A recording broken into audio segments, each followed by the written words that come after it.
తిరుమల తిరుపతి దేవస్థానానికి సంబంధించిన చరిత్రలో అత్యంత చీకటి అధ్యాయంగా మిగిలిపోయే రోజు నిన్నటి రాత్రి తొక్కిసలాట జరిగిందండి. ఈ మధ్య కాలంలో తిరుపతి చరిత్రలో గనక మనం చూస్తే ఎప్పుడు కూడా తొక్కిసలాటలో ఇలా భక్తులు మరణించిన సంఘటన మనం చూడలేదు. మొట్టమొదటిసారి ఈ మధ్య కాలంలో మనం వింటూ ఉన్నాం, చూస్తూ ఉన్నాం. తొక్కిసలాటలో 6 మంది భక్తులు, అందులో 5 మంది మహిళలున్నారు. వారు మరణించిన అత్యంత విషాదకరమైన సంఘటన నిన్న రాత్రి మనం విన్నాం. చాలా చాలా బాధాకరమైన సంఘటన. ఈ పాపం ఎవరిది?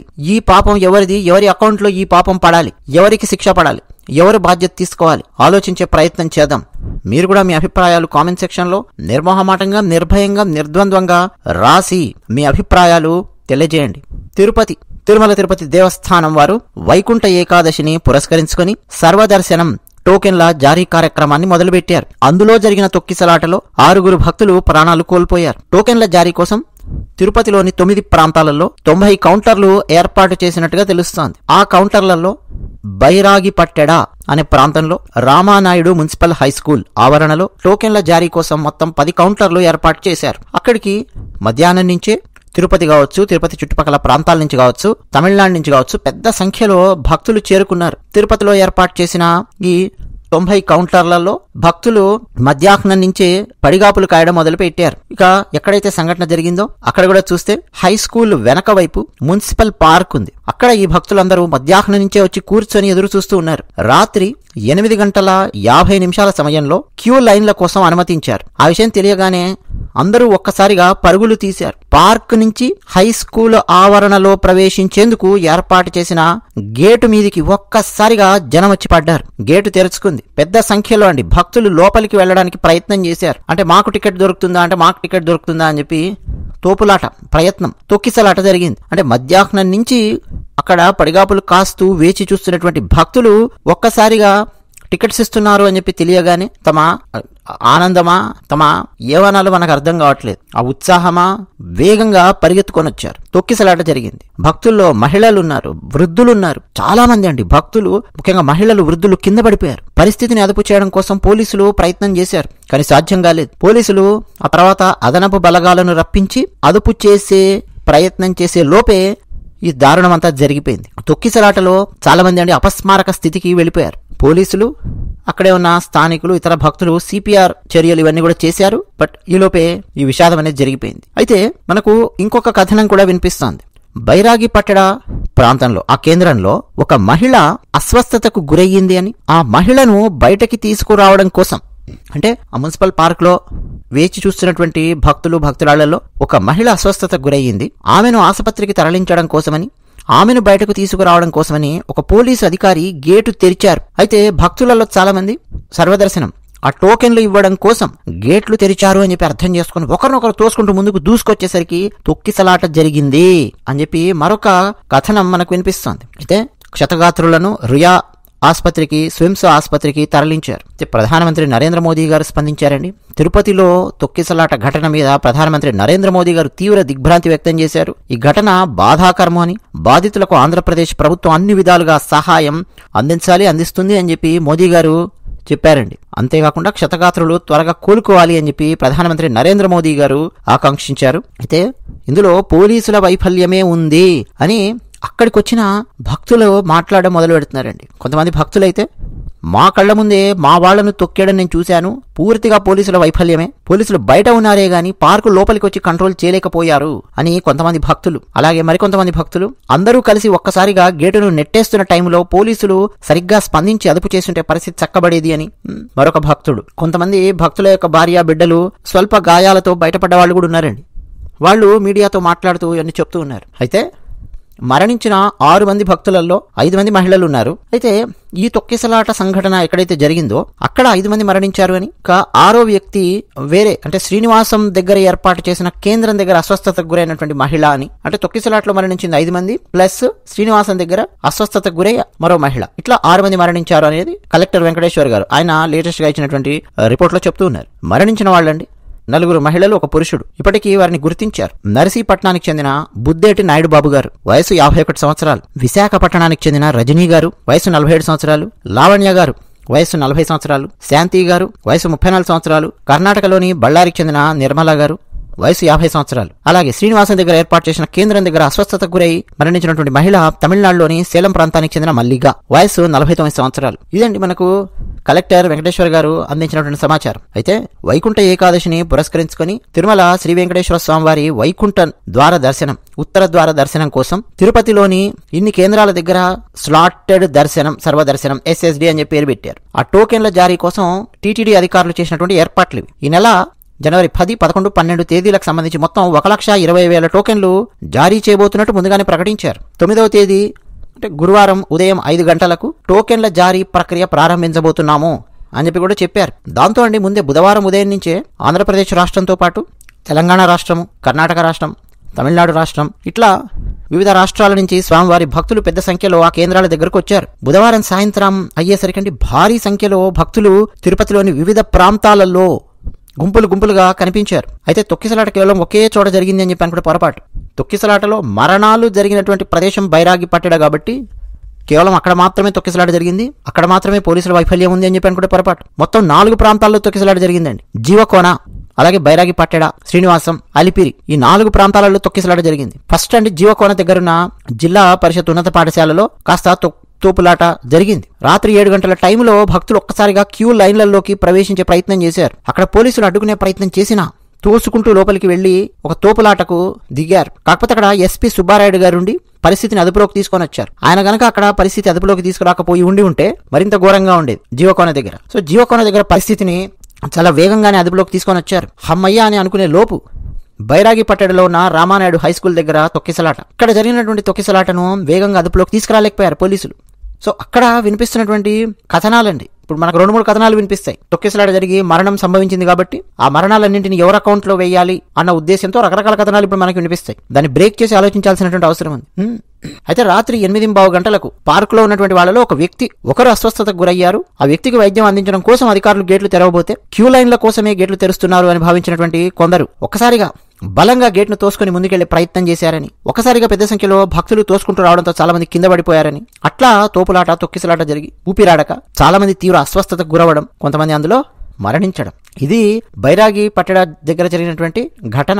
ఆశ్చర్యకరమైన విషయం ఏంటంటే విషయం తెలియగానే వెంటనే అక్కడికి టీటీడీ ఈఓ శ్యామలరావు గారు, జేఈఓ వీరబ్రహ్మం, అలాగే గౌతమి, SP సుబ్బారాయుడు, నగరపాలక సంస్థ కమిషనర్ మౌర్య వీళ్ళందరూ కూడా ఘటనా స్థలానికి చేరుకున్నారు. సహాయక కార్యక్రమాలను పర్యవేక్షించడం ఇవన్నీ చేశారు.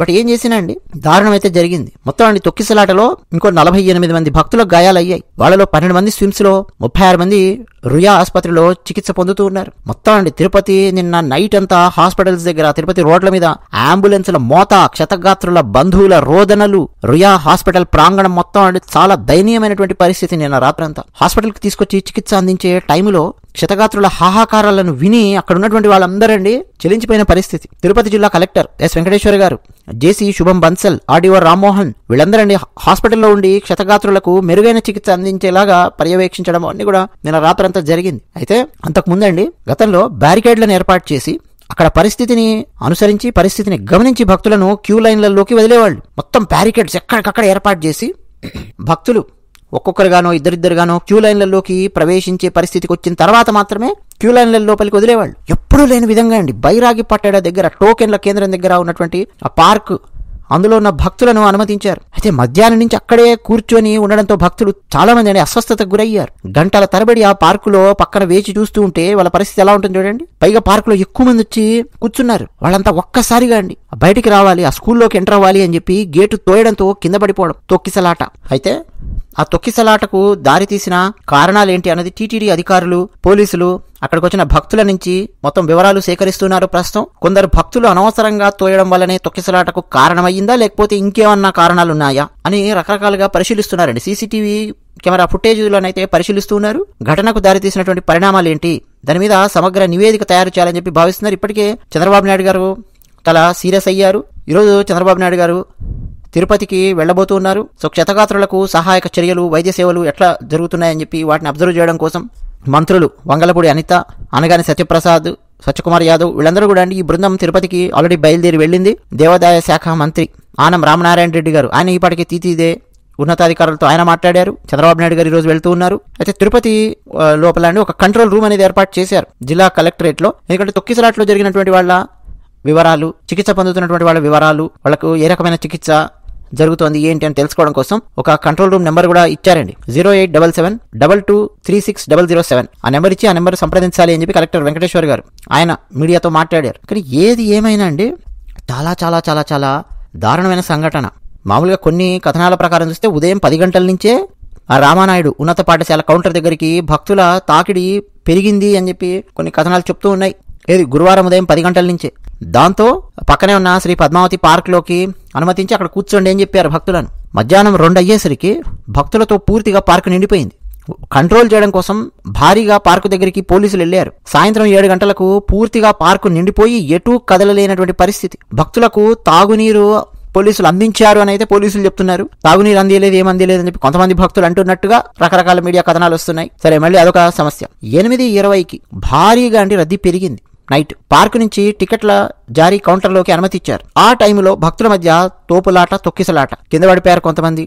వాళ్ళ మీద నుంచి మిగతా భక్తులు పరుగులు తీయడంతో ప్రాణాపాయం. సో వితిన్ 20 minutes అక్కడికి అంబులెన్స్లు వచ్చాయి. 8:40కి సంఘటనా స్థలానికి అంబులెన్స్ వచ్చాయి. రుయా, స్విమ్స్ ఈ హాస్పిటల్స్ కు గాయపడిన భక్తులందరినీ తరలించారు. అయితే అక్కడికి ఎస్పీ సుబ్బారాయుడు గారు కూడా ఆయన సిబ్బందితో వచ్చారండి. 8:40 ఆ టైంకి వచ్చారు. ఆయన కూడా అక్కడ సహాయక కార్యక్రమాలలో ఇన్వాల్వ్ అయ్యారు. 9:27కి టీటీడీ ఈవో శ్యామలరావు గారు, జేఈఓ వీరబ్రహ్మం గారు వాళ్ళిద్దరూ సంఘటనా స్థలానికి వచ్చారు. 9:30కి పార్క్ లో ఉన్న భక్తులందరినీ క్యూ పద్ధతిలో మొత్తానికి కౌంటర్లోని క్యూ లైన్లలోకి అప్పుడు వదిలేరు ఈ టికెట్ల కోసం. సో ఇది జరిగిందండి. అయితే జీవకోన ప్రాంతంలో, అంటే ముఖ్యంగా జీవకంలోని సత్యనారాయణపురం కేంద్రం అని చెప్పి అంటారు. అక్కడ తొక్కిసలాట, తోపులాట జరిగినప్పటికీ ఘటనను ఫస్టే అబ్జర్వ్ చేశారు. ఏదో తేడా అయ్యేటట్టుంది ఇక్కడ అని చెప్పి టీటీడీ యంత్రాంగం అప్రమత్తమైంది. క్యూలో ప్రవేశించే వాళ్లను కంట్రోల్ చేసుకుంటూ ప్రతి 500 మందిని వేరు చేసి క్యూలోకి అనుమతించారు. సో ఇట్లా కొంత మేనేజ్మెంట్ అయితే అక్కడ వర్కౌట్ అయ్యింది జీవకోనలోని సత్యనారాయణపురం కేంద్రంలో. కానీ ఇక్కడ మాత్రం అంటే చాలా దారుణం జరిగింది. ఇంకా ఇప్పుడండి ఇది చిన్న చితకా కేసు కాదు, దేశవ్యాప్తంగా సంచలనం సృష్టిస్తున్నటువంటి కేసు ఇది. ఏదో సామాన్యమైనటువంటి కేసు, ఏదో జరిగిపోయిందిలే అని అనుకుంటే కాదండి. ఈ పాపం ఎవరిది అని చెప్పి నేను మొట్టమొదటి ప్రశ్న వేశాను. ఎవరిది పాపం? టీటీడీ అధికారులదా, పోలీసులదా, ప్రభుత్వ యంత్రాంగాందా, అక్కడికి వచ్చినటువంటి భక్తులలో కొంతమందిదా, ఎవరిది ఏంటి? ఒకసారి ఆలోచించే ప్రయత్నం చేయండి. అంతకుముందే మనం కొన్ని రోజుల క్రితం ఒక వీడియో పెట్టుకున్నాం, గుర్తుందా మీకు? అల్లు అర్జున్ పుష్ప సినిమా సంఘటన జరిగినప్పుడు రకరకాల వాళ్ళు స్పందించారు. అందులో రామ్ గోపాల్ వర్మ అనే డైరెక్టర్ కూడా స్పందిస్తూ, మరి దేవుణ్ణి చూడ్డానికి వెళ్ళినప్పుడు తొక్కిసలాట జరిగి ఇలా భక్తులు మరణిస్తే దేవుడిని జైల్లో వేయాలా, దేవుడిని అరెస్ట్ చేస్తారా, దేవుడి మీద కేసు పెడతారా అని చెప్పి మాట్లాడాడు. ఆయన మాట్లాడిన మాటలను ఖండిస్తూ అసలు ఏం చేయాలి, తప్పు ఎవరిది అవుతుంది అని చెప్పి ఒక వీడియో చేశాను 10 రోజుల క్రితమే. సేమ్ ఆ వీడియో ఇప్పుడు అప్లికబుల్. ఎవరిదండి? Whose responsibility? ఎవరిది? ఖచ్చితంగా అండి టీటీడీ అధికారులు ఎవరైతే ఉన్నారో, ఇగో ఫలానా చోట్ల కేంద్రాలు ఏర్పాటు చేయబోతున్నాము అని చెప్పి పోలీసులకు వాళ్ళు రిటర్న్ గా రాసి ఉండాలి. పోలీసులు సరైన సిబ్బందిని అక్కడ డిప్లాయ్ చేసి ఉండాలి. ప్రతి చోట కూడా పోలీసులు సరైనటువంటి సంఖ్యలో పోలీసులను డిప్లాయ్ చేయాలి. పోలీసులు ప్లస్ టీటీడీ అధికారులు కలిసి మేనేజ్ చేయవలసినటువంటి సిచ్యువేషన్ అనమాట. ముఖ్యంగా ఒక రద్దీ గుమిగూడారు ఇంతమంది అనగానే డెఫినెట్ గా అండి ఫస్ట్ వేలు పోలీసుల మీదకి వెళ్తుంది. నీకు ఇన్ఫర్మేషన్ ఇచ్చారా లేదా టీటీడీ వాళ్ళు? ఎస్, ఇన్ఫర్మేషన్ ఇచ్చారు. నువ్వు ఆ ఇన్ఫర్మేషన్ ని తీసుకుని రిజెక్ట్ చేసావా? నా వల్ల కాదు, మేము హ్యాండిల్ చేయలేము, ఈ కౌంటర్స్ లో మేము హ్యాండిల్ చేయలేము, కౌంటర్ల సంఖ్య పెంచండి, 8-9 చోట్ల పెడితే మా వల్ల కాదు, ఒక 30 చోట్ల పెట్టండి, 30 చోట్ల ఓపెన్ చేయండి, మొత్తం ఒక 300 కౌంటర్లు ఓపెన్ చేయండి, అప్పుడే మేము హ్యాండిల్ చేయగలము అని పోలీసులు ఏమన్నా రిటర్న్ గా లెటర్ రాశారా? అది చాలా కీలకం. లేదు, అలాంటిది ఏం లేదు, పోలీసులు డెఫినెట్ గా హ్యాండిల్ చేస్తాము అని చెప్పి ముందుకు వచ్చారా? మరి ముందుకు వచ్చినప్పుడు డెఫినెట్ గా డామ్ షూర్ గా responsibility lies with police. So కావాల్సినటువంటి వాళ్ళను ఖచ్చితంగా డిప్లాయ్ చేసి పోలీసులు మేనేజ్ చేయాలి, ఒక క్యూ మేనేజ్ చేయాలి. క్యూ మేనేజ్మెంట్ అనేది తెలియాలి. ముఖ్యంగా అండి తిరుపతికి సంబంధించి ఎన్నో దేవాలయాలు, తిరుమల, తిరుపతి, కింద కోదండరామస్వామి వారి దేవాలయం, అలివేలు మంగాపురంలో అమ్మవారి దేవాలయం, పక్కనే శ్రీకాళహస్తి దేవాలయం, మొదలెట్టండి లెక్కెట్టండి ఎన్ని దేవాలయాలు ఉన్నాయండి. శ్రీనివాస మంగాపురం. లైన్ మేనేజ్మెంట్ అండి, క్యూ మేనేజ్మెంట్ అన్నది అసలు టీటీడీ అధికారులకు అక్కడ ఉన్నటువంటి పోలీసులకు మంచినీళ్లు తాగినంత సులభంగా ఉండాలి. ఎంతమంది వస్తున్నారు? 500 మంది టక టక టక టక మేనేజ్ చేయడం, హ్యాండిల్ చేయడం, బ్యారికేడ్స్ పెట్టడం, ఎక్కడి నుంచి వదలాలి లైన్, ఏం చేయాలి, పోలీసులకు టీటీడీ అధికారులకు ఖచ్చితంగా అక్కడ తెలిసి ఉండాలండి. హైయెస్ట్ రెస్పాన్సిబిలిటీ ఎవరిది అన్నది ఇప్పుడు ప్రశ్న వస్తుంది. ఆల్రెడీ టీటీడీ చైర్మన్ రాజీనామా చేయాలి అని చెప్పి కొంతమంది స్టార్ట్ చేశారు. ఇప్పుడు రెస్పాన్సిబిలిటీ ఎవరిది అన్నది తేల్చాల్సినటువంటి అవసరం ఉందండి. దీంట్లో పోలీసులు రిజెక్ట్ చేశారా?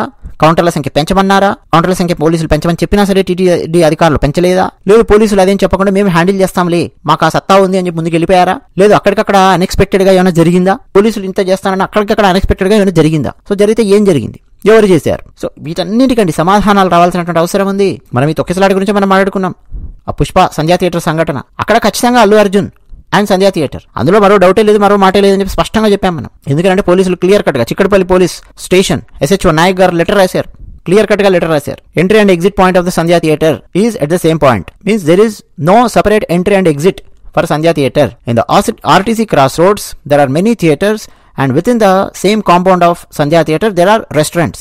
If the hero, heroine and the team comes there, we are unable to handle the situation. We are unable to handle the traffic. So we advise your hero not to come to that area on that particular day, so and so date వేసి చక్కగా రాసి reject చేసి పంపించారు. అయినా సరే అల్లు అర్జున్ అనే వ్యక్తి అక్కడికి వచ్చి ముషీరాబాద్ ఫ్లైఓవర్ నుంచి మొదలెట్టి సంధ్యా థియేటర్ వరకు కారులో పైకి లేపి చేతులు ఊపుతూ ఒక కార్యక్రమం చేశాడు. ఆ దెబ్బకు చుట్టుపక్కల వాళ్ళందరూ పరిగెత్తుకొచ్చారు. అప్పటి వరకు ఒక్కొక్క టికెట్ చూసి గేట్ ఓపెన్ చేయకుండా ఒక చిన్న భాగం మాత్రం ఓపెన్ చేసి గేట్ పక్కన ఒక్కొక్క టికెట్ చూసి టికెట్లు ఎవరి చేతుల్లో అయితే ఉన్నాయో వాళ్ళను మాత్రమే లోపలికి అనుమతిస్తూ వచ్చినటువంటి సంధ్యా థియేటర్ యాజమాన్యం గేట్లు తెరవక తప్పలేదు. ఈ కాన్వాయ్ 3 కార్లలో దిగారు అల్లు అర్జున్, ఆయన కుటుంబము, వీళ్ళందరూ. అల్లు అర్జున్ ఆయన చేసినటువంటి దానివల్ల ఒక్కసారిగా జనాలు దూసుకురావడం, తొక్కిసలాట జరిగింది. క్లియర్ కట్ గా ఉంది. ఎంత భారతీయ జనతా పార్టీకి చెందిన తెలంగాణ నాయకులు, టీఆర్ఎస్ నాయకులు ఎంత ప్రభుత్వం మీద వేలెత్తి చూపించే ప్రయత్నం చేసినా, పోలీసులను బ్లేమ్ చేసే ప్రయత్నం చేసినా, ఏమేమి రాజకీయాలు వాడినా క్లియర్ కట్ గా మనకు అర్థమవుతోంది. ఆ హీరో అనే వ్యక్తి కామ్ గా ఇంట్లో కూర్చొని సినిమా చూసినా, లేదు కామ్ గా కారులో వచ్చి ఎవరికీ కనిపించకుండా వచ్చి థియేటర్ లోపలికి వెళ్లి అభిమానుల మధ్య కూర్చొని ఆ సినిమా చూసేసి సైలెంట్ గా ఆ మేనేజర్ రూమ్ లో ఎక్కడ ఉండి లేట్ నైట్ ఆయన వెళ్ళిపోయినా సమస్య వచ్చేది కాదు. తను ఒక హంగామా సృష్టించాడు, అక్కడ ఒక హల్చల్ సృష్టించాడు. నేను వచ్చాను చూసాను చూడండి అని పైన నించొని చేశాడు. పోలీసులు వద్దురా బాబు, ఈయన రావద్దురా బాబు అని చెప్తే మళ్ళీ రోడ్ షో చేశాడు. వేరే ఎక్కడ ఏ థియేటర్లో కూడా ఆ రోజు బెనిఫిట్ షో వేసినటువంటి దగ్గర ఎక్కడ జరగలేదు, తొక్కిసలాట. సో ఒక క్లారిటీ అనేది ఉంది. సో పోలీసులను బ్లేమ్ చేస్తాను, బదనాం చేస్తాను అని చెప్పి అంటే ప్రజల్లో చాలా మంది ఒప్పుకునే ప్రసక్తి లేదు, పరిస్థితి లేదు మన జరిగినటువంటి ఆ సంఘటనలు. బట్ ఇక్కడ జరిగినటువంటి సంఘటన ఏంటండి, the responsibility lies with police, TTD management and also with the devotees. But highest responsibility ఎవరి దగ్గర ఉంది? అక్కడ వచ్చిన డివోటీస్ దగ్గర కాదు హైయెస్ట్ రెస్పాన్సిబిలిటీ ఉన్నది. హైయెస్ట్ రెస్పాన్సిబిలిటీ ఉన్నది టీటీడీ అధికారులు అండ్ పోలీసులు, వీళ్ళ దగ్గర ఉంది. వాళ్ళిద్దరిలో ఇప్పుడు ఎవరు ఆ రెస్పాన్సిబిలిటీ తీసుకుంటారు అనేది ఇంకా కీలకం. ఎందుకంటే పోలీసులు, తిరుపతిలో ఉన్నటువంటి పోలీసులు క్యూ లైన్లను మేనేజ్ చేయడం, హ్యాండిల్ చేయడం, ఒక రష్ ని హ్యాండిల్ చేయడం వాళ్లకు వెన్నతో పెట్టిన విద్యలాగా ఉండాలి. అప్పటి వరకు తిరుపతిలో పనిచేసి వెళ్ళినటువంటి పోలీస్ ఆఫీసర్స్ కూడా రకరకాల నామ్స్ అని తయారు చేసి ఇచ్చుంటారు. తొక్కిసలాట జరిగే అవకాశాలు ఉంటాయి తిరుపతిలో అనేది అది ఊహించాల్సినటువంటి విషయం. దానికి సొల్యూషన్స్ ఎలా ఇస్తావు? రెడీగా టక సొల్యూషన్స్ రెడీగా ఉండాలి కదండి. ఇప్పుడు మనుషులు చచ్చిపోయిన తర్వాత సొల్యూషన్స్ తయారు చేస్తారు చూడండి, నెక్స్ట్ రాబోయే దానికి సొల్యూషన్స్ రెడీగా ఉంటాయి. ఈ పాటికే రెడీగా ఉండాలి సొల్యూషన్స్. దేవాలయాలన్నింటినీ ప్రభుత్వాలు ఆధీనంలోకి తీసుకుని ఏం సాధిస్తున్నాయండి? మళ్ళీ పెద్ద పెద్ద దేవాలయాలన్నింటినీ ప్రభుత్వాలు ఆధీనంలోకి తీసుకుంటాయి. మన దేవుణ్ణి మనం చూడడానికి టికెట్లు, మన దేవుణ్ణి మనం చూడడానికి టికెట్లు అండి. మనకు ఈ టికెట్ల అమ్మడాలు ఇదొకటి. మన విశ్వ హిందూ పరిషత్ శంకరావన్లో విజయవాడలో చర్చకొచ్చింది ఇదే. చిన్నజీర స్వామి వారు కూడా మాట్లాడారు చూడండి. తిరుమల తిరుపతికి సంబంధించి తిరుమలలో VIP టికెట్లు, VVIP టికెట్లు.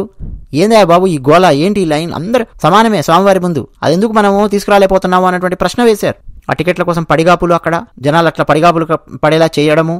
డెఫినెట్ గా అండి ప్రభుత్వం బాధ్యత తీసుకోవాలి. ప్రభుత్వము బాధ్యత తీసుకొని తీరాలి. ఎందుకంటే ప్రభుత్వములోని శాఖ, దేవాదాయ ధర్మదాయ శాఖ part and parcel of the government, Andhra Pradesh government. So ఖచ్చితంగా ప్రభుత్వము వాళ్ళు ఖచ్చితంగా అండి శ్రద్ధ తీసుకోవాల్సినటువంటి అవసరం ఉంది, వాళ్ళు బాధ్యత తీసుకోవాల్సినటువంటి అవసరం ఉంది. ఎందుకంటే మేనేజ్ చేసేది దేవాదాయ ధర్మదాయ శాఖ, దాని కింద ఉన్నటువంటి బాడీ ఒక అటానమస్ బాడీ లాగా కనిపిస్తుంది. But part of the government, TTD, police department in Tirupati, వీళ్ళందరండి భక్తులను అక్కడికి వచ్చినటువంటి వాళ్ళని కాపాడాల్సినటువంటి బాధ్యత, ఒక క్యూ మేనేజ్మెంట్ చేయాల్సినటువంటి బాధ్యత ఏమీ లేదా అండి? ఏదో చేస్తున్నామంటే చేస్తున్నారంటే అది కాదు కదా. ఎందుకు కౌంటర్ల సంఖ్య ఎందుకు పెంచలేదు తిరుపతిలో? చెప్పండి. 8-9 చోట్ల 9 చోట్లనే పెట్టారు, 9 చోట్ల పెట్టారు అని చెప్పి కొన్ని రిపోర్ట్స్. ఆ 9 చోట్ల 10 కౌంటర్స్, 9x10 అంటే 90 కౌంటర్స్ అంటున్నారు. కొన్ని చోట్లనేమో 8 చోట్ల పెట్టారంటున్నారు. సరే, let it be 9 places, 9x10, 90 counters ఉన్నాయి అనుకుందాం. సరిపోతాయి అని చెప్పి ఎట్లా ఊహిస్తారండి? మధ్యాహ్నం నుంచి భక్తులు ఉదయం పడిగాపులు కాసేటువంటి పరిస్థితి వస్తుంది. ఎలా జరుగుతుంది అనేది మేనేజ్ చేయడం అనేది చేత కదా, టీటీడీకి చేత కదా, పోలీసులకు చేత కదా. ఏం చేయాలి వాళ్ళు? అరే అంతకుముందు సంవత్సరం ఎట్లా వచ్చారు భక్తులు, ఇప్పుడు ఎట్లా రాబోతున్నారు ఏంటి? ఒక ఎస్టిమేషన్. 90 కౌంటర్లు సరిపోకపోతే 300 కౌంటర్లు పెట్టు, 30 places లో పెట్టండి, 300 కౌంటర్లు పెట్టండి. మా వల్ల కాదండి. ఏంది మీ వల్ల కాదు? ఏంది మీ వల్ల కాదు? ఎవరి డబ్బు? ప్రజల డబ్బే కదా మొత్తం వాడుతున్నది. ఆ కౌంటర్ ఓపెన్ చేయాలన్నా, అక్కడ సిబ్బందిని డిప్లాయ్ చేయాలన్నా మొత్తం మనలాంటి భక్తులు హుండీలలో వేస్తున్నటువంటి డబ్బుల వల్ల వచ్చినటువంటి జీతాలు తీసుకున్నటువంటి వాళ్ళే కదండి వీళ్ళందరూ. 30 కౌంటర్లు పెట్టవా? ఆ 30 places లో 300 కౌంటర్లు పెట్టు, 30x10 300 కౌంటర్లు పెట్టు. ఎవడొద్దన్నా నిన్ను? కొంత డబ్బు ఖర్చు అవుతుంది, కానీ మనుషుల ప్రాణాలు మిగులుతాయి కదా. పోలీసులు ఇంకా ఎక్కువ మంది డిప్లాయ్ చేయాలి కదా. కేవలం తిరుపతిలో ఉన్న పోలీసులు, తమిళనాడు నుంచి, కర్ణాటక నుంచి ఎక్కువ భక్తులు వస్తున్నారు. టికెట్ లైన్లు ఎప్పుడూ లేనంతగా ఇప్పుడు వైకుంఠ ద్వార దర్శనం ఈ సమయంలో టికెట్లను ఎక్కువగా అమ్మేటటువంటి అవకాశం ఉంది. టికెట్ల కోసం ఎక్కువ మంది వచ్చే అవకాశం ఉంది అన్నప్పుడు చుట్టుపక్కల జిల్లాల నుంచి కూడా పోలీసులను పిలిచి డిప్లాయ్ చేయడం కానీ, కేవలం ఎక్కువ మంది పోలీసులను డిప్లాయ్ చేయడం ఒకటే కాదు, ఎట్లా బ్యారికేడ్స్ కానీ ఎట్లా మేనేజ్ చేయాలి, ఈ ప్లాన్ చేసుకోరండి. ఖచ్చితంగా అండి ఈ రెస్పాన్సిబిలిటీ పూర్తిగా ఆంధ్రప్రదేశ్ ప్రభుత్వము తీసుకొని దీనికి బాధ్యులైనటువంటి వాళ్ళు ఎవరున్నారో వాళ్ళందరినీ తక్షణమే ప్రజల ముందు నించోబెట్టి, వాళ్ళు ప్రభుత్వాధికారులు కనుకైతే వాళ్ళని సస్పెండ్ చేసి పారేయాలి, ఖచ్చితంగా సస్పెండ్ చేయాలి. టీటీడీ బోర్డులో ఈ నిర్ణయాలు ఎవరెవరైతే తీసుకుంటున్నారో వాళ్ళకు ప్రశ్నలు వచ్చి పడాలి. ఎందుకు నువ్వు 9 కౌంటర్లతో ఆగావు, ఎందుకు ఒక 30 కౌంటర్లు పెట్టలేదు, ఏం మాయదారి రోగం, ప్రశ్నలు వేయాలి. ఎవరెవరున్నారో టీటీడీ బోర్డుకి సంబంధించి వాళ్ళని కూడా అండి బయటకు పంపించేయాలి టీటీడీ బోర్డు నుంచి. సో అది విషయం. ధన్యవాదాలు.